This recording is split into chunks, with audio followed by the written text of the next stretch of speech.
Welcome to the Santa Cruz Coffee Break. If you're watching on YouTube or listening on Apple Podcast, please follow, hit the like button, or any subscribes. It really helps us with the algorithms. Santa Cruz Coffee Break is produced by the Santa Cruz Guitar Players Forum. All opinions are those of the speakers. We invite you to join us on the Santa Cruz Guitar Players Forum at SCGCPF for more fun. Now, let's get on with this installment of Santa Cruz Coffee Break. I'd like to welcome everybody to the 51st Santa Cruz Guitar Players Forum podcast. And again, every time we seem to get a stream of something going, we always head for the ditch. So today we're heading for the ditch with a pick manufacturer, Scott Memmer, who runs Charmed Life Picks. And Scott was born and raised in Cleveland, Ohio. We'll forgive him for that. In the early 70s, his life got right and he moved to California and Los Angeles, where he lives today. He began playing acoustic guitar in 1975. Crosby, Stills, Nash and Young probably had something to do with it. He has never owned an electric guitar, which you should be pretty proud of that. He describes himself as a maniacal. I looked at it and went, I know how to say that. A maniacal tone chaser obsessed with the reproduction of wooden acoustic tone. What could be better for the Santa Cruz Forum than this, folks? Scott's first new guitar was a 1976 Takamine Lawsuit D28 clone. Had one myself. Nice guitars, which you still own. And these days, a D18 or an HD28 and an amazing Eastman Slope E10 SS. Those are pretty special. He began playing mandolin badly about 20 years ago. And I understand that. I began playing mandolin badly in 1971. So I get it. Scott and Charm Life Picks began experimenting with high-end plastics to reproduce or replace his aging tortoiseshell picks. Friends asked him for one and he turned into a company. He had no plans to start a company. Ain't that a great way to do it? Scott has a BA in English Literature from California State Northridge and holds a master's in creative writing from the University of Southern California. And God bless him for this. For the past 18 years, he's taught English Lit and composition at a local Los Angeles community college. Good for you, sir. On the front lines. Yep. Scott recently celebrated his 39th wedding anniversary with his wife, Rhonda. My 38th is tomorrow. Bravo. Ours was just Sunday, the 18th. Yeah, my 38th is tomorrow. Rhonda, a professional church musician. Rhonda has a master in choral conducting from Cal State, LA, and was born with perfect pitch, a blessing and a curse. Yes. And is one heck of a keyboard player, and we all know that. Scott spends most of his free time these days spoiling his 2-year-old grandson, Max, and then handing him back to his parents. What a way to do it. Welcome to the forum, Scott. Thank you guys for the warm welcome. I've been looking forward to this.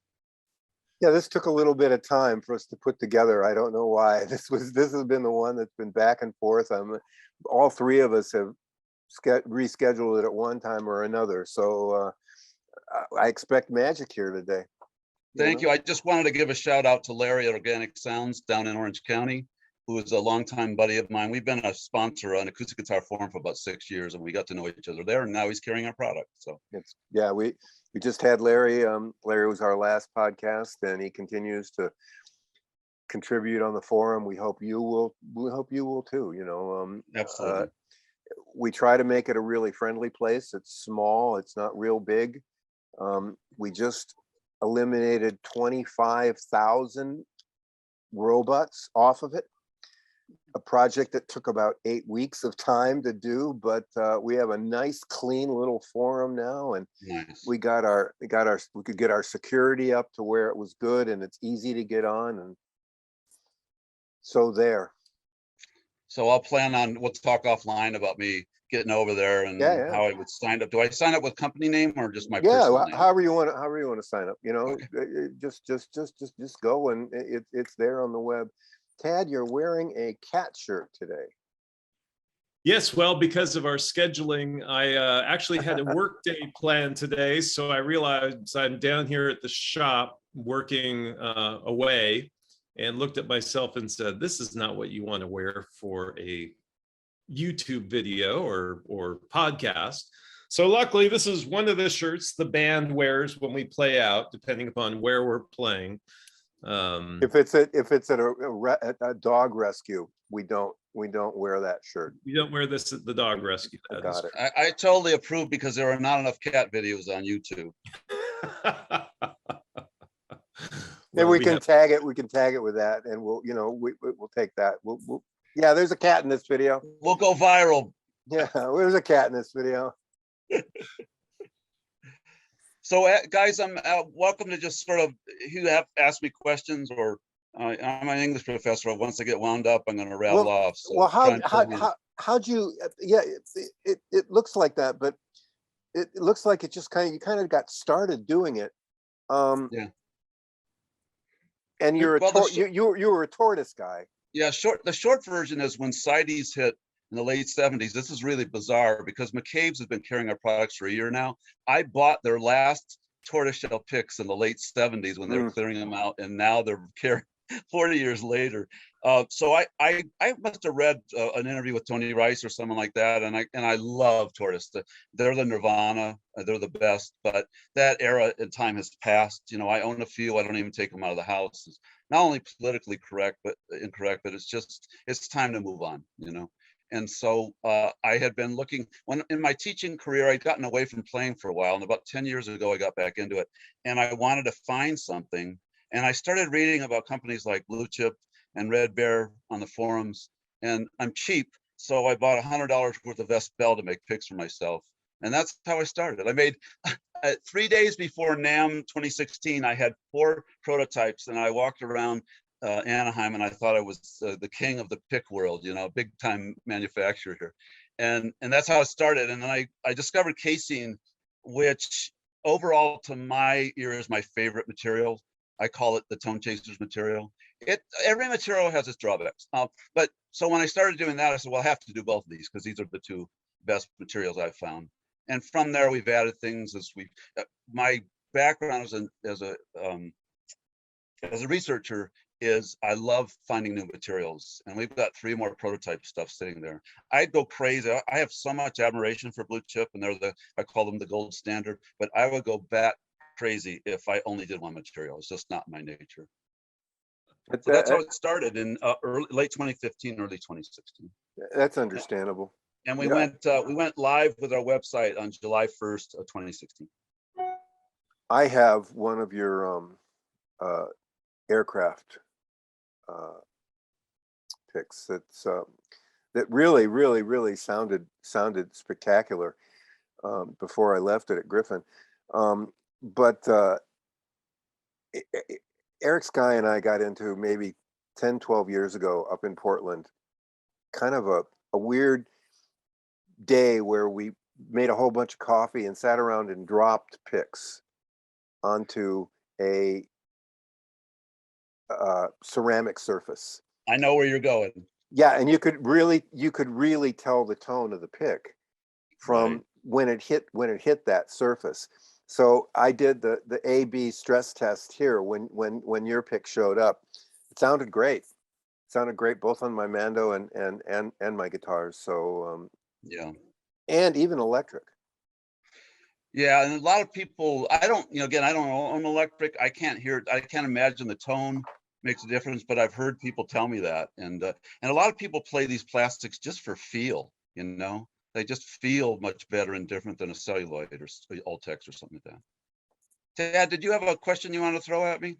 Well, I just, I was trying to think about this. If you go back 100 years in time, picks were made from, tortoise shell, which obviously we don't want to do anymore.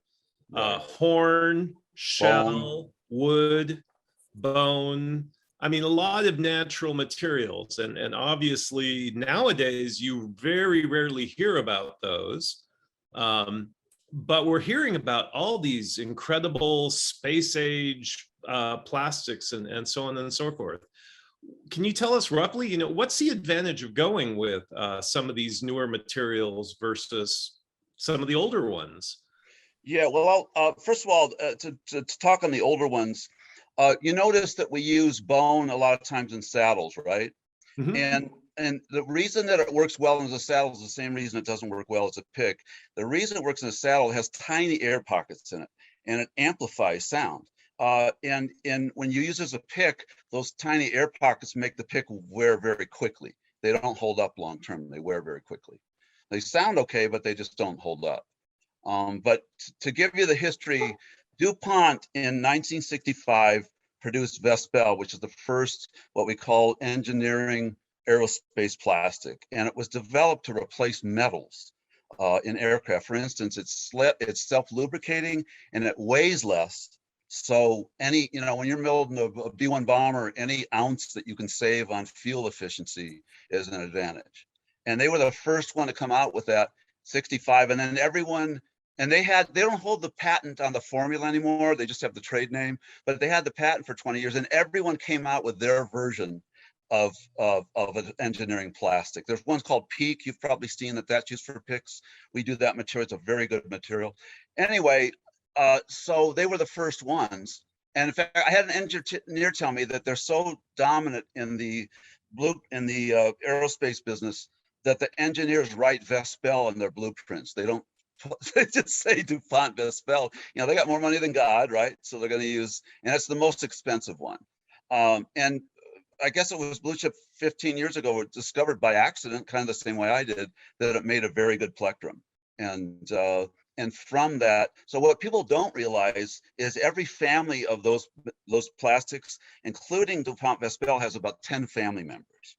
And every one of them has molybdenum, one of them has graphite. So we're just touching the surface here. There are literally more than 100 industrial plastics that have never been made into guitar picks by anyone, including us. So nobody's actually developing these plastics for guitar picks, which seems like the next step. Yeah, again, I think we're at the beginning of a wonderful journey. And the advantage of these also is you've probably talked to people that own Vespel picks. They're playing them 5 or 10 years and they don't see any wear on them. It's a very durable plastic. Again, it was developed to replace metal, and its properties are mainly metallic in terms of that. So yeah, we're at the very beginning of this. And there might even, of what DuPont did, they came out with a new version of Vespel that they could patent, and it's like Super Vespel, and it's even more expensive. And so it's a different series, and I'm kind of surprised Blue Chip hasn't jumped in on that, because they're the experts in that material, but it's really, really expensive. So there's lots of stuff out there that you'll see coming in the next 10 to 20 years. Oh, great. Yeah, we'll see if we're around that long. Yeah, we'll see. We could get together on our walkers in a few years and we'll talk about that. Careful. So basically you saw that there were some new picks coming out there, and you decided to just make your own. Yeah, that's how it started. How, I mean, well, what happened from there, Tad, for people like our age and stuff, I don't play out too much, but I belonged to about 3 or 4 song circles, acoustic song circles during the week before COVID hit, right? And it's funny because I don't even promote my stuff to most of my buddies. I'm not there to make money off them, and I just usually give them free samples. And a couple of my buddies started playing one, and he'd tell another guy, says, "These are really good. Can you make one for me? And then can you make one for my friend?" And I turned around 6 months later, God dang, I'm in the guitar pick business. I had no plans for this. I'm a full-time English professor. What the hell's going on? And that's actually how it happened. And then, I'm just intrigued by it. I've been a pick nerd and fanatic for more than 40 years. So it matches my proclivities and obsessions, I guess you could say. So I'm envisioning you sitting at your little workbench in the garage with your bird's mouth and your little fret saw, cutting out the picks one by one and then sanding them out. I mean, that's got to get old pretty fast. Yeah, well, I don't know that Malcolm Gladwell thing that says 10,000 hours to become an expert on something. I'm over 10,000 hours. But what's interesting, Casein and and Vespel are opposites. Instead, Vespel's very expensive and is easy to work with, and casein's really cheap, but it's impossible to work with. It has a lot of drawbacks. But the problem you can imagine now, if you cut a pick with Vespel, if you're making a 1 millimeter pick, you're losing 1 millimeter material when you cut it. They call it the kerf loss. And that's about as low as we've been able to get. There may be other people that are doing better than us. And so you have to factor that in, when you buy this stuff, how much is not going to become a pick, because the saw blade, about the thinnest saw blade you can get out there is about 0.5 millimeter. And then with the teeth and everything, it ends up at about 1 millimeter. So that's been, it's been a real challenge. And a lot of people have stayed away from that material, I think, just because it's so dang expensive. Give you an idea. You can't buy resin, you can only buy shapes. And a 10-inch by 10-inch square, and this is a real number, a 1/4 inch thick of Vespel is $1,100. Whoa. That's Yeah. a real number. That's pretty outrageous. Yeah. So when people say us or Blue Chip or we're ripping people off at $40, dude, we're barely getting by, I don't have enough food to pay for that cat on your shirt there when I'm left. No way to CNC them, huh? There is a way to CNC them. However, to get them that thin, you have to use what's called a jewelry blade. Yeah. Which is about you can get them down to a little less than 0.5 millimeter. I told you about those 4 picks that I made. I had a CNC house in Orange County do them. While I sat there, he broke $200 jewelry blades cutting Vespel in about 5 minutes. Yeah, that probably stopped the end of that. Yeah, he did. And that just, it loves to eat blades. It's notorious for that. So, and again, the problem though is even if you buy those blades, it wears blades so quickly. So we found that out, and we found another solution that I will hold as my intellectual property, but it's a tough nut to crack any way you crack it. Wow, it's that's amazing. I know in some of the hardwoods, things are getting sharpened all the time. Yep. Yeah. So yeah, Vespel is just brutal on saw blades, and not more so than those other plastics. So yeah. Wow. Does it, like when you cut plexiglass, you don't cut it, it kind of melts on the yeah. No, Vespel doesn't do that, but and then the other thing is like acrylic plexiglass you can cut beautifully with laser. Vespel hates it. So Cason cuts really good with laser. Most of the engineering plastics do not cut. So we're actually just, we're just coming up with our first CNC, but all I need is a bench top because my workpiece is 1.5 inches across, right? And so we'll have that online by the end of the year, and then some of these materials will cut better. But I've got all sorts of ideas. You have to get really creative. The problem with the 10,000 hours, there's no manual for this, and I had to create a lot of our processes ourselves with a lot of trial and error. I think almost any Luther will tell you that. Of course. And you learn more, you learn, like when I teach writing for my students, you learn more from making mistakes, right? I crossed that off my list. That one didn't work. And we discovered a lot of really cool processes through the mistakes we made. In fact, I should mention, our Vespel 2 top sellers are 0.75, which we're the only people in the world that do that, that thin. And that came about from overstanding 1 millimeter and saying, well, hell, this is probably going to break, but I'm going to play it. And we've sold thousands, none of them break. So, wow, happy accident. Yeah, that's the good stuff.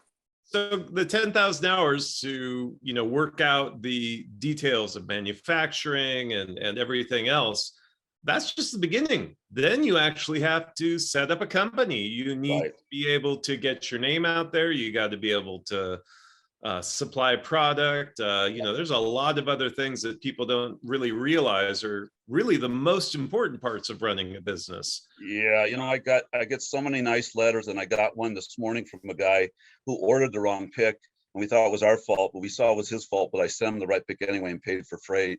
And I told him, as good as our materials and products are, that I think in the upper echelon, the boutique business like Santa Cruz, your customer service needs to be even better than your products. That's very true. Very And true. so we're known for that. We have a lot of, more than 50% of our orders every month are from previous customers. I insisted that when we business planned, the first thing we did, we were going to offer free shipping on every sale and never hit someone on the way out the door for $5 in freight. So our business model is built around that. And it's worked out, just luckily when we've made mistakes, they've been small mistakes. So the material is such that you can't have a psychedelic color to it, or you can't. That's right. It's the color it comes out. Yeah, the Vespel. Here's a weird thing about the Vespel. For some reason, that's the cheapest Vespel, by the way, in the line. All the other ones are more expensive, and it's also the only one that's brown. All the other ones are black or dark charcoal, and they have, like I said, one will have graphite, one's got 30% glass, one's got carbon, but the brown one is the only. It's called SP1. That's the only one that is brown, and you can't. DuPont is known for being horrible to do business with. They basically say this is, it's like, Henry Ford, you can have any color as long as it's black, that's kind of their attitude. And so, no, casing is the one that is so pretty and sounds so good. And that's actually our largest category, is not the aerospace, the casing, because it looks gorgeous and it sounds fabulous. So that's a pretty good 1-2 punch. Nice. Yeah. So I wanted to do both of it. And it gives people choices. A lot of times when we get a new customer, they'll order 2 or 3 different picks because they're 2 or 3 different materials. And so I tell people, when you look at the boutique, I model our company after Dunlop. And the variety and the colors and materials, that's really the king. That's the one to watch. They came in and ate Fender's lunch in the pick business. They took it over. And so I tell anyone in this business, if you're not watching, they're not in the boutique business. The other picks are about $5 the most expensive. They're going to get there, but that's who to watch in terms of, Tad, on the marketing side. Mm-hmm. That's who to pay attention to. Yeah. As far as I'm concerned. So that's a great company. Any big name users right now? Can we drop some names? Can we drop some names? I will a few, but it's good and bad. I think the good thing about it is we have built this company on word of mouth based upon the performance of our products without having any big name artists. And we'd love one, I'd like, I can tell you the 2 I'd want, but I'd love one major female artist and one major male artist to develop a signature model. And we're, that's going to happen eventually, I think. But the biggest name we have is a guy named Brad Davis. I don't know if you know Brad. Brad is in Austin, and he toured as the lead guitar player with Marty Stewart for a decade. Yeah. And he's a real shredder. And then we have a guy named Fats Kaplan who toured with John Prine for a number of years. He's kind of one of those guys that plays it, and that's about it. I mean, we got a few small players. We haven't struck a deal yet. We talked to a guy named Forrest O'Connor, who happens to be Mark O'Connor's son. And I've been very judicious to not mention his dad's name. And he's in Nashville. He loves our stuff. So I feel like, even like in the cell, when someone comes to our booth in a show, and I say, you know what, I'm not going to do a sales pitch, just take this and go in the corner. And we just say, let the material do the talking. They really are that good. So roughly how many products do you have? I mean, between materials, shapes, thicknesses, how many part numbers are in your inventory? Well, we do, if you look at it's a little weird because we do a lot of blend business, and we have a separate blend page.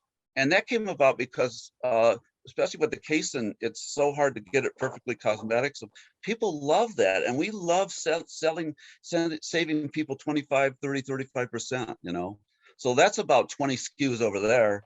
And it's like any business, Tad, about 80% of your revenues come from about 20% of your lineup, right? Right. And so we've got about 6 or 8 really hot products and some other ones. I have to add it up. I'd say it's about 20, 22, somewhere in there. Okay. As far as on our new product page. We've got a couple new things coming out we can talk about. Yeah. But because we're so small, we have to limit. For instance, on the casing, I've got 10 colors that are gorgeous that no one's seen, that I'm sitting on because I can't produce too many because people are going to want them, you know? So I'm looking at your site right now. Yeah, and if you go to Blems and Blowouts, you'll see, and Yeah, there's some yeah. really cool stuff. We're selling a 2-pack of Vespel, thin Vespel picks for $49.95 with free shipping. That's about half price. Yeah, that's a really strong, aggressive price. We're just getting, you know, one of the things that I don't understand with the other people, we're getting our money out of these and passing them along to people. We're not sitting there with stuff that gobbles up at that price. We're at least getting our money back on the material, you know, so we can reinvest that in machinery and such. So as the pick maestro, you know, to kind of take it in a Harry Potter kind of way, the guitar player walks into your shop. How do you choose which wand you're going to recommend to them, or how does somebody, you know, look at the variety of materials and you know, do you have any recommendations for people who go to your site and are looking at picks, how they make a choice? You know, a lot of people will write me and I say, you know what, a phone call is faster than going back and forth. And I get on the phone with people all the time and I ask them what kind of guitars they play, what, you know, there's so many variables. So I don't try and even when I sell someone a pick, I try not to fill their head with what I think their experience is going to be. Their experience as a player is just as valid as mine. So I just say, play them and let me know what you think. And we have a 30-day return and no one ever returns anything, you know. And we have basically 2 major categories. We got the aerospace stuff and we got the case and natural stuff. And like I say, I just sit back and let the materials do the talking because if someone's played a Fender medium their whole life, they're about to have their eyes open big time. Yeah, there's no question about that. And I don't have to sell them on that. You know, you guys played the case and blue and the brown black. It's like, oh, we're not in Kansas anymore, you know. Yeah, no, great sounding, great sounding. Yeah, pick. so you know, if like someone like the leader, like Luchip or something, they're not going to be able to go for 20 years with smoke and mirrors. These things really perform. It's fun you say the Fender mediums, because when I was in high school, which was a considerable amount of time ago, for Christmas, I went up to the local guitar shop and I bought a gross of Fender medium picks, and walked into class right before Christmas break and dropped huge handfuls of them on the desks of my friends who played guitar. And I didn't have to buy another guitar pick for, well, let's just say it was only about 10 years ago I started looking into other guitar picks. Yeah, right. Well, what, they were 5 or 10 cents each back then, Ted, right? Something like that. Well, when you bought them by the gross, they were pretty damn cheap, I have to say. buy your picks by the pound, you know. Yeah. The other thing that I should mention in terms of the material that is the real difference is 99% of the picks are made with injection molding. So these picks are made from stock shapes. Give me an idea, Vespel is extruded at about like 400 degrees centigrade under tremendous pressure. And it has the mechanical properties of metal. There's no way you can replicate that when you're injecting 25-cent celluloid picks. It's just not going to happen. And so it's the mechanical properties that, as an engineering plastic, that are the same things that are attractive to an aerospace manufacturer are what makes that thing so good as a plectrum. I wonder if the punk market, because of the metallic aspect of it. I had a Les Paul Jr. that had been played pretty aggressively by somebody with a quarter. Yeah. And the guitar was pretty torn up I bet. on the front of it. But I think Brian May plays a metal a coin. yeah, the guy from Green Day. The guy from Green Day is. Oh yeah, Joey Armstrong. Or yeah, big metal player. Yeah. Tad. I got to be honest that before we did this, I mean, I had a little bit of awareness of picks because, you know, I'm on the guitar forums. There are a lot of people talking about them. Sure. But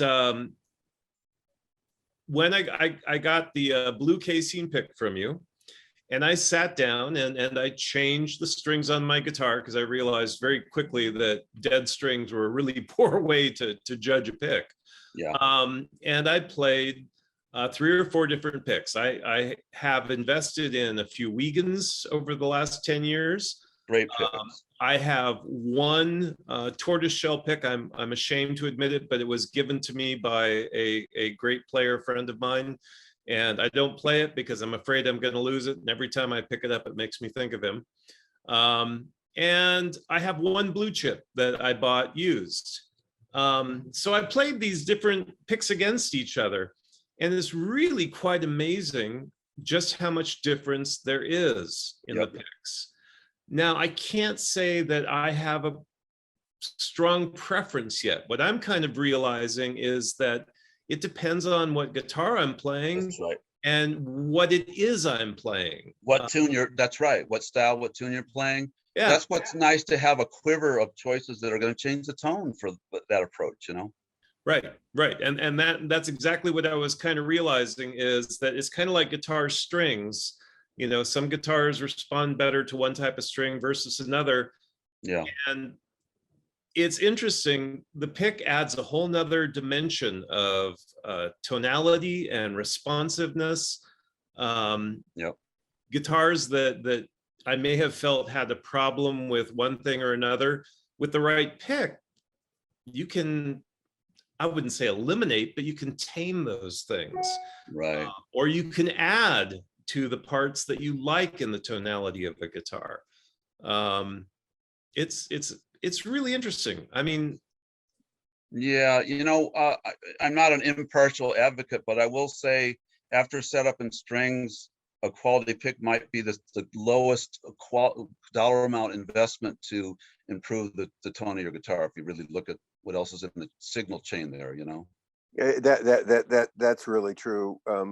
When I started to get into good picks 10, 12 years ago, it was really, it really was made aware to me. And, you know, it actually improved my playing a lot, because I thought about the technique that I was doing.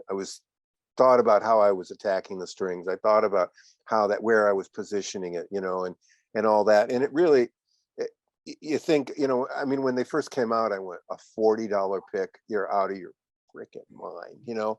And yeah, and then proof's in the pudding, you know? I mean, it really is. And, you know, it's our job here to make people aware of kind of the behind the scenes stuff, you know. And you really don't think that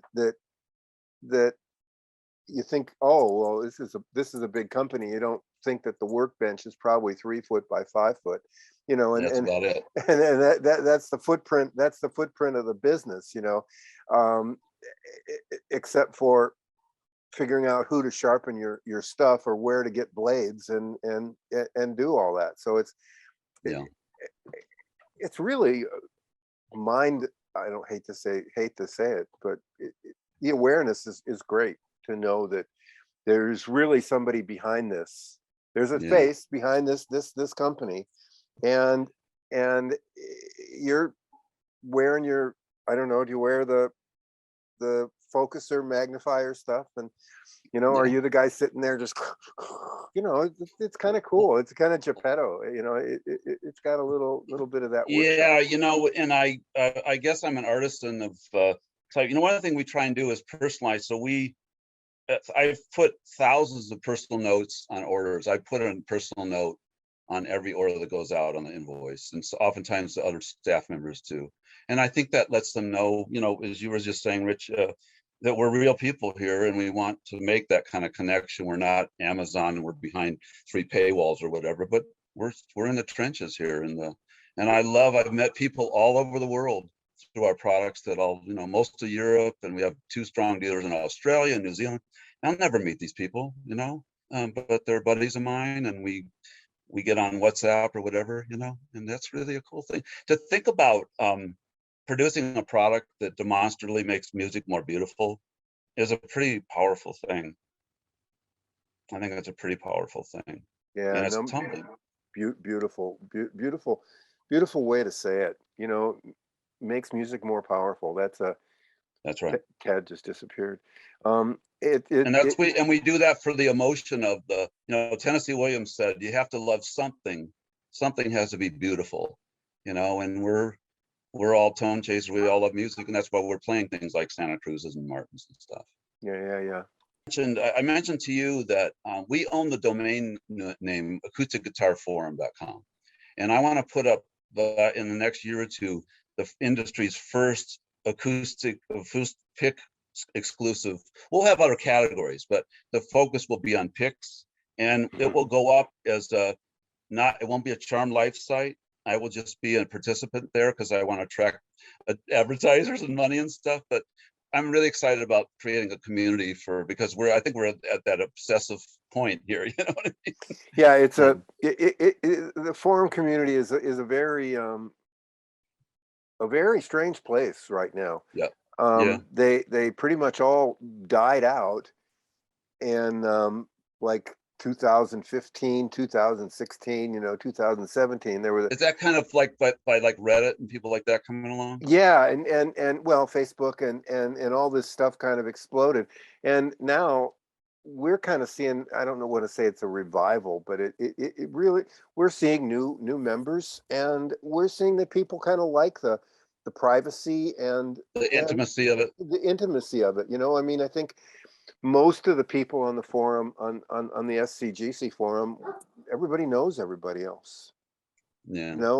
And we try to do stuff for people, like somebody says, "Are you close? Can you go play this guitar?" And we try to put the love into it that Richard puts into making guitars, and Adam puts into voicing tops, and Will puts into talking to people. We're a better community because of it. And I think maybe during the pandemic that's part of what bumped up, is because we were so isolated for 18 months. Well, the world really got small. Yeah. The world really, really, really got small, and yet it's much larger.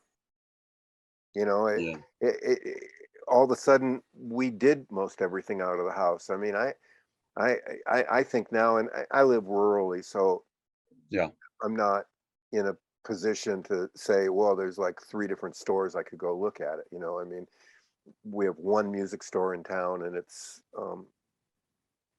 not the best, and we have a couple in Santa Cruz, but we have Sylvan in Santa Cruz, which is fantastic. But yeah, I know about those guys. Yeah. Like yesterday, there's not a lot of ways out, and I was actually going to go up to Sylvan yesterday and do something, and the Moss Landing Tesla battery plant caught fire about 7 o'clock in the morning, and wow, I didn't hear that. Wow. And our local fire department threw some water on it, and so they're lithium batteries, and they don't take well to that at all. So oh no. Highway 1 was closed yesterday from 7 o'clock yesterday morning until well into the evening last night. Wow. Which brought the area to basically a standstill. I bet. Yeah, that's your main artery when you're near the ocean, right? Well, it's the only artery. I mean, there's no way around it, unless you're taking the ferry. But unless you want to go out and go around and go up through San Francisco and come back down 17, but I don't think anybody really did that unless they really had to go there yesterday. Right. Yeah. So Tad, I wanted to add one more thing, which is, I mentioned one of the things we specialize is making really thin picks. A Fender medium is 0.73. And do you know, to this day, 6 years later, we're the only boutique company that specializes in thin picks. Yeah, you make a 0.6. Yeah, the Fender medium is the most popular pick in the world, and everyone else stops at 1 millimeter. Yeah. So we waltzed in. They immediately gave us a foothold in the market, and the Brown Vespel 0.75 teardrop and triangles are our number 1 sellers on that side of the aisle. And I think some people get caught up, like if you're in Nashville or something, about making stuff that you play or that your buddy plays. But I'm interested in serving a huge untapped market of people that want the best. but they're recreational players, they want a pick with some flex and some give. And we just love providing those products for people. They go nuts over them. Really proud of that. The thin product. I'm not a thin guy, but Meaning I play a 1.5. yeah, me so too. that's not me. I get it. Yeah, But I want to make stuff available for these millions of people. Yeah, it's an interesting, nice option. Yeah. Hey, Tad, got anything? You got to turn on your mic, Tad. Sorry, yeah, I think I'm good. To me, the thing that I need to do is spend more time playing these different picks, because I mean, it took a long time playing different kinds of guitars to figure out what I really liked in back and side woods. Of course, yeah. And the same thing is true with strings, and I'm still playing with a few different strings on a couple of guitars. This pick thing has introduced a whole nother level of, examination and thought. And I have to admit that it's in many ways, it's more fun because I can afford a half a dozen picks rather than another guitar. And I think my wife would be happier too. So it's good. It's good. It's all in good fun. Yeah. Well, listen, we're if anyone has questions, like I said, we love to hop on the phone. It's a more efficient use of my time, right, than going back and forth. We love talking about this stuff. So we'll post the link to the website. This will go on our Facebook page as well. So we'll let you know when it'll probably go up. Today's Wednesday. It'll probably go up Saturday. Probably go up Saturday morning or Friday afternoon, and we'll let you know, and you can share it around. And we'll include links to the website and all the other kind of good stuff. So we'll make sure they know how to find you. Yeah, we have our own YouTube channel. Another thing on my list that we need to put some vids up. There you go. But I got to tell you, Tad, I'm tired of looking at that cat, so I think we're done here. I'm ready to die. I got a guy ready to go back to work, so I need to pay attention to that. But it's been wonderful talking to you. Maybe we'll see you at Organic Sounds is going to have a grand opening party or something. I'm going to be down there with the day Richard's down. I think it's November 5th, as I recall. Okay. Nice. Yeah. And Nice, so, and we're looking at, have you guys been to Wintergrass? We're looking at that maybe as an event we might do at some point. Wintergrass is great, but the daddy of them all is Hardly Strictly, and it's coming up. Right. Yeah. Isn't this the last year? Did I hear the funding's running out? I don't know. The original originator passed a few years back, and it's changed. It's changed, but Hardly Strictly is here, and I think we have Julian Lodge this week at the Monterey Jazz Festival. So we got some music going on around here. Very cool. Listen, I've taken enough of your time, and thank you for the generosity of your channel here. Yeah, thanks so much. I'm smarter. Yeah. And trying a few more picks. Yeah. So well, we'll fix you up. You're smarter. The more I talk, the stupider I get. So there you go. Vulcan mind meld or something going on here. Thanks, guys. Thanks so much. Have a great afternoon. All right. Thanks. Be well. Thanks, Tad. All right. Bye. Good night. Bye. We hope you enjoyed this installment of the Santa Cruz Coffee Break. For more music-related fun, please join the Santa Cruz Guitar Players Forum at SCGCPF or SantaCruzGuitarPlayers.com. If you have any questions or possible podcast topics, please contact us. If you have a product or service that you feel would be of value to our listeners, please consider adding your support and keeping the coffee pot on. Contact us for more information. We ask that you hit the like, follow, bell, or bookmark buttons so we can keep you informed of upcoming podcast episodes. We hope you enjoyed Santa Cruz Coffee Break. Now it's time to go play your guitar.